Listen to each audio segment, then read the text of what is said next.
Ahora esta temática junto al analista político Pedro Donoso, quien nos acompaña aquí en los estudios de Visionarias. Importante arrancar justamente con esta pregunta, Pedro, ¿es definitivamente o no una jugada política lo que está pasando con la aprehensión del hijo de la vicepresidenta Verónica Abad? Bienvenido. Hola Carla, buenos días, gracias por la invitación.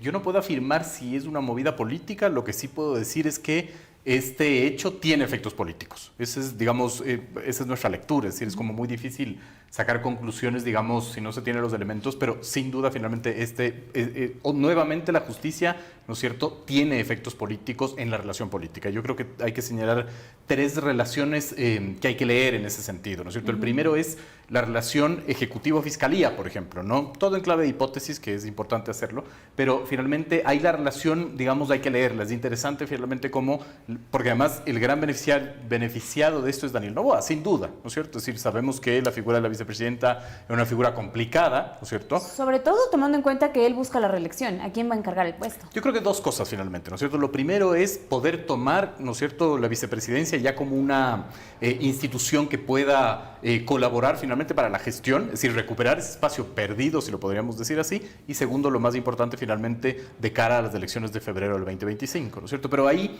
digamos, es interesante ver esa relación fiscalía-ejecutivo, digamos, ahí hay una lectura que hay que tener, ¿no es cierto? Parecería que la fiscalía está acumulando favores, digamos, para el ejecutivo en ese sentido, ¿no? El segundo es cómo queda la relación gobierno-asamblea. ¿Por qué? Porque si nosotros planteamos distintos escenarios de lo que podría suceder, ¿no es cierto?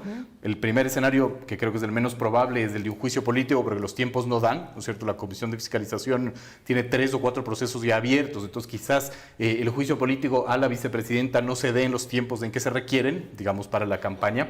El segundo escenario finalmente es que no suceda nada, es decir, que la vicepresidenta puede defenderse, que se mantenga en el cargo, que también creemos que es de media probabilidad, pero el más altamente probable podría ser la de una renuncia, digamos, en la vicepresidencia. Entonces, por eso hay que regresar a ver al Ejecutivo y su relación con el Legislativo, porque finalmente va a necesitar votos para elegir a un nuevo vicepresidente. Claro, él tiene que enviar la terna. Ahora, pero más allá profundicemos en la posible renuncia de Verónica Abad. ¿Sería correcto que ella renuncie? ¿Sería ético incluso? Porque no es que haya una vinculación directa de Verónica Abad, es su hijo. Pero estamos hablando del hijo de la vicepresidenta, quien podría estar vinculado a un caso de diezmos. Sí, digamos, yo no me atrevería a hacer juicios de valor si es ético o no. Digamos, yo creo que ahí mi rol de analista es ver si podría ser estratégico o no.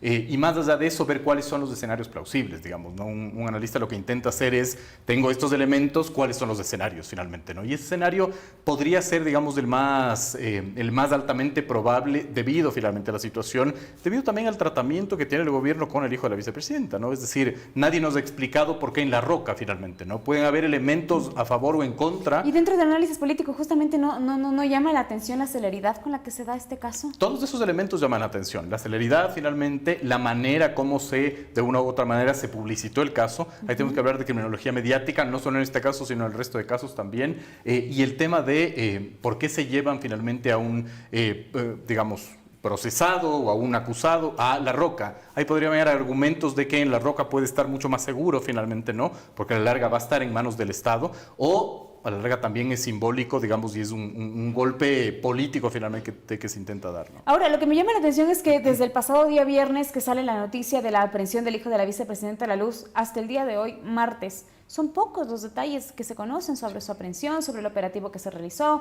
Se hablaba de que en el interior en donde él fue aprehendido se había encontrado incluso como un barril en donde al parecer habían quemado algunos documentos, pero pruebas así sustanciales no se han presentado.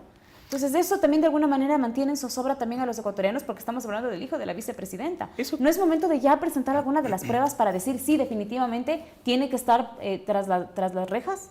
Finalmente, digamos, es el rol de la Fiscalía, ¿no? Creo que eso se puede aplicar a otros casos también, ¿no? Es decir, hay mucha criminología mediática en el Ecuador. Es decir, digamos, nos encantamos con chats y a la larga no tenemos algunas pruebas reales finalmente, pero más allá de eso hay dos elementos que son importantísimos de analizar y poner sobre la mesa. La primera es la atribución mediante un comunicado que se dio el Ministerio del Interior a esta acción. Es decir, no fue solo la Fiscalía de acuerdo al Ejecutivo. Hay un comunicado del Ministerio del Interior que reivindica su participación y la participación de la Secretaría Anticorrupción de la Presidencia, ¿no? Es un comunicado muy decidor finalmente, que te dice que hay un elemento ahí presente de parte del Ejecutivo. Y lo segundo importante también porque ellos mencionan incluso en este comunicado que van a actuar ante cualquier caso de corrupción. Entonces ahí de alguna manera ya se sobreentiende que también fue un pedido que pudo haber sido, de hecho, un pedido desde el mismo gobierno. Podría ser finalmente un elemento que nos ayude a concluir, ¿no es cierto? Y el segundo es del cambio, que no creo que es menor, el cambio de gobernador en el Azuay, días antes, finalmente horas antes. Eso también es importantísimo, ¿no? ¿Por qué? Porque estamos planteando quizás que necesitabas de una u otra manera un representante del Ejecutivo para que no entorpezca, por ejemplo, el proceso, etcétera. Entonces son dos elementos que a la luz de la política hay que leerlos. Eso, por ejemplo, yo no lo había escuchado en ningún lugar. Lo que había pasado hace días antes de la detención del hijo de la vicepresidenta, este cambio de gobernador, que se ha dado ya en constantes ocasiones, de hecho, dentro del gobierno de Daniel Noboa, y esto es con el objetivo de tener a gente de su confianza al lado. Y es correcto, porque es su representante, ¿no es cierto? Sin embargo, finalmente es la opacidad en la información del Ejecutivo es lo que más llama la atención, ¿no es cierto? En política como en comunicación los vacíos no se quedan vacíos, alguien los llena. Y creo que finalmente ese silencio del Ejecutivo hace que se creen mitos alrededor de esto, ¿no? Entonces, eso es bastante interesante también de analizar, el silencio del Ejecutivo que provoca finalmente que terceros llenen, digamos, esos espacios. Yo creo que también hay que irse un poco más allá, si bien es cierto, estamos analizando esto de la forma política, también desde la parte psicológica, porque es una presión muy grande. El hecho de saber que tal vez el hijo de una persona está aprendido, mientras yo me encuentro en otro país y necesito una tramitología larguísima para poder retornar a mi patria y poder ver a mi hijo. Entonces, esa presión de no saber qué está sucediendo, cuáles son las pruebas que encontraron, también están haciendo que de alguna manera Verónica Abad trate de, a como de lugar, venir a Ecuador. Y ese elemento es el que quizás más importante para construir estos escenarios de alta probabilidad, que sería la renuncia. Es decir, si de una u otra manera, igual, en clave de hipótesis, ¿no es cierto?, no se encuentra la manera en que la vicepresidenta pueda regresar al Ecuador, la renuncia quizás es el escenario más probable. Me queda claro también ese aspecto. ¿Cómo ve también de alguna forma, y creo que es importante analizarlo en estos momentos, si bien es cierto, es un tema que se quedó, como ya lo hemos mencionado, como un chisme, pero valga la pena que se da estos dos temas, tanto el de la vicepresidenta como el del presidente de la República en España? Es un tema que de alguna forma no se ha profundizado porque no se han presentado hasta este momento las pruebas. A ver, nos dice mucho, digamos, la capacidad de atención que tenemos los ecuatorianos en una cosa y en otra, digamos, ¿no? Creo que el tema de la vicepresidenta reviste de mucha más importancia política porque habla del futuro. Lo otro me parece más anecdótico, digamos, ¿no? Es decir, en nuestra capacidad de análisis no le hemos tomado, digamos, mucho peso porque finalmente a la larga es un comportamiento, es un chisme que podría, digamos, tener una porque no hay las pruebas, no hay las fotografías, no hay sustento de aquello. De acuerdo, pero finalmente aquí, en el caso de la vicepresidenta, creo que es mucho más importante porque estamos hablando de relación del Ejecutivo con otros poderes del Estado y del futuro político de este país. Es decir, aquí hay que preguntarse ahora cuál es el perfil que utilizará Noboa para construir una nueva vicepresidencia, es decir, cuál es el actor que va a ocupar ese espacio, qué características debe tener, ¿no es cierto? Nuestro criterio debe tener, evidentemente, la confianza del presidente, que parece ser una persona que confía en muy pocos, ¿no es cierto? Y el segundo, un actor que no genere tanta resistencia para que pueda tener los votos finalmente del legislativo, ¿no? Sobre todo también hablar un poco sobre los acuerdos. De acuerdo, yo escuchaba finalmente una persona que decía, le van a dar la vicepresidencia al correísmo. Aquí conversamos justamente de ese tema. Por eso mismo, me parece que no tiene ningún sentido esa aseveración, porque estamos a puertas de un proceso eleccionario. Es decir, ¿cómo le vas a dar la vicepresidencia al correísmo finalmente si el correísmo va a ser, digamos, el rival electoral finalmente del Ejecutivo ahora, ¿no? ¿Cree que esta pueda ser una realidad tomando en cuenta las cifras de aceptación que tiene el correísmo últimamente? Y tomando en cuenta que en la misma Asamblea Nacional se han configurado acuerdos entre ADN, el Partido Social Cristiano y el correísmo. Pero es independiente, finalmente. Los acuerdos son gobernabilidad, o hay otros acuerdos o desacuerdos en el proceso eleccionario. Yo no tengo cifras de aceptación del correísmo. Lo que sí sé finalmente es que el correísmo, digamos, tiene el 38% de representación en el legislativo. Entonces, no es una fuerza política menor, ¿no es cierto? Siempre llegan a la segunda vuelta, que no la ganen, esa es otra discusión, ¿no es cierto? Pero finalmente tienen una representación política importante. Hay un estudio de clima social, digamos, post la segunda vuelta que llevó a Noboa a la presidencia, que te habla del escenario arquetípico de los votantes, ¿no? Y ahí finalmente los votantes que más se identifican finalmente claramente son del correísmo. Entonces, yo creo que no, evidentemente el correísmo va a jugar el juego en el proceso eleccionario de febrero del 2025 y no me parece que tiene mucho sentido que le encarguen la vicepresidencia. Perfecto, eso es justamente lo que me llama la atención también, que de alguna manera, entonces definitivamente no sería una buena jugada política el hecho de poner en la terna a alguna de las mujeres correístas que se encuentran en estos momentos en la Asamblea Nacional, porque eso de alguna forma no le beneficiaría para las próximas elecciones. Pero yo creo que no lo vería con ningún sentido, finalmente. Es decir, vas a encargar, ¿no es cierto?, el país a quienes van a ser tus rivales finalmente un proceso eleccionario. No le veo por dónde. Ya, me queda claro también ese aspecto. Ahora, me gustaría también analizar un poco la coyuntura en la que se está dando todas estas noticias y todos estos actos de violencia en nuestro país. Hemos vivido durante este fin de semana pues la muerte de justamente la alcaldesa de San Vicente.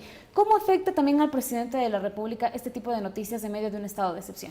El presidente ayer dijo unas palabras muy claras que a mí se me quedaron y yo me imagino que a muchas de las personas que nos están viendo también, porque el presidente dijo que en los próximos días se van a develar datos importantes. A ver, digamos, yo creo que eso hay que revisarlo a la luz de las cifras, ¿no es cierto? Es muy interesante porque si bien, digamos, Noboa tiene una alta valoración de gestión, esas cifras son bastante delicadas y son bastante frágiles. Voy a acudir como elemento de análisis a las cifras de perfiles de opinión. A finales de enero, Perfiles de Opinión publicaba, digamos, una encuesta que tenía dos datos supremamente interesantes. El primero era el nivel de optimismo y pesimismo. En el 2023, ¿no es cierto?, el promedio fue 9 de cada 10 ecuatorianos se sentían pesimistas del presente. En enero, digamos, esa cifra cayó y había, digamos, un 6 de cada 10 se sentían optimistas del presente. Es decir, el pesimismo cayó y el humor social es súper importante. Hoy vemos que esas cifras son distintas, ha caído un poco el optimismo, el pesimismo ha ganado terreno y lo mismo tiene que ver con la valoración de gestión. Es decir, Noboa, desde esa encuesta de enero a la encuesta, digamos, de inicios de marzo, ¿no es cierto?, ha caído 11 puntos. Otra vez cito a Perfiles de Opinión. Entonces, es interesante el entender que hay cifras muy frágiles, ¿no es cierto?, sobre las cuales el gobierno construye, ¿no es cierto?, su posicionamiento reputacional político, ¿no? De cara al proceso eleccionario, por ejemplo, de abril, que va a ser la consulta popular, es fundamental entenderlo. Entonces, la consulta popular podría convertirse en una primaria para ver cómo llega el gobierno a febrero del 2025. Justamente después de usted viene Paulina Recalde para conversar de este tema que termina siendo realmente importante y ver cómo ha ido evolucionando o qué dice la ciudadanía respecto a la aceptación del presidente de la República. Pero ahora, entonces, estos actos de violencia, lo que está pasando con Verónica Abad, ¿qué pasa con el presidente? ¿Lo hace todavía estar en la palestra pública y que la gente siga hablando de él? Sí, sin duda. La gente va a hablar de él porque es el primer personero, ¿no es cierto? Es decir, ahí la lógica es regresar a ver las cifras de, por ejemplo, optimismo futuro. Es decir, por ejemplo, Perfiles de Opinión, pregunta en esta misma encuesta, ¿usted cree que la delincuencia se va a agravar, se va a mantener o va a disminuir? Finalmente, 7 cada 10 te dicen que va a aumentar o se va a mantener. Es decir, el pesimismo futuro, digamos, es alto y eso de una u otra manera puede evidenciar que la caída, ¿no es cierto?, en las cifras de valoración de gestión va a iniciar, digamos, se va a mantener.